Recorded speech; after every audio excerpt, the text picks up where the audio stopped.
Exactly. আচ্ছা, অনেক সময় ইনস্টাগ্রাম, টিকটক এসব দেখে মেয়েরা দেখে যে পারফেক্ট লাইফ সবার। আমারটাই মনে হয় এরকম, আমার মাথায় মনে হয় সব খারাপ জিনিস আসছে।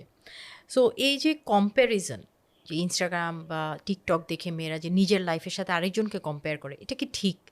না আপু, এটা অসম্ভব রকম ভুল। এবং এটা তো বর্তমানে আমি বলবো আপনি আমি সবাই আমরা কনজিউমার। হ্যাঁ, এবং আমাদেরকে নিয়ে বিজনেস করা হচ্ছে। এই যে একটা পিকচার পারফেক্ট লাইফটা দেখানোর জন্য ওনারা মানে কি পরিমাণ একটা মানে সেট ক্রিয়েট করে তারপরে জিনিসটা করে।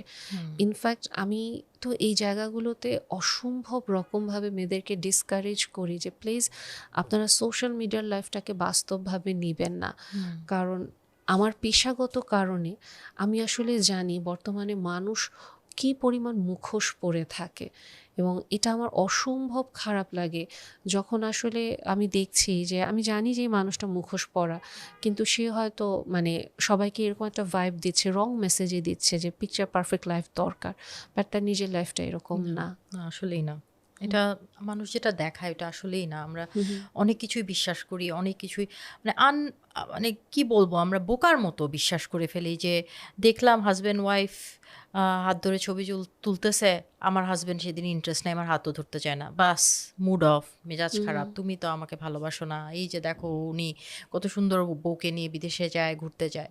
কিন্তু এইসব দেখে নিজের লাইফ পুরাপুরি ধ্বংস করে দেয়। হুম, এবং হুম। কয়েকদিন পরে আনফরচুনেটলি দেখা যায় যে ওই কাপলটার ডিভোর্স ডিভোর্স হয়ে হয়ে গেছে। গেছে, এক্স্যাক্টলি আপু। মানে এই জিনিসটা খুব প্যাথেটিক।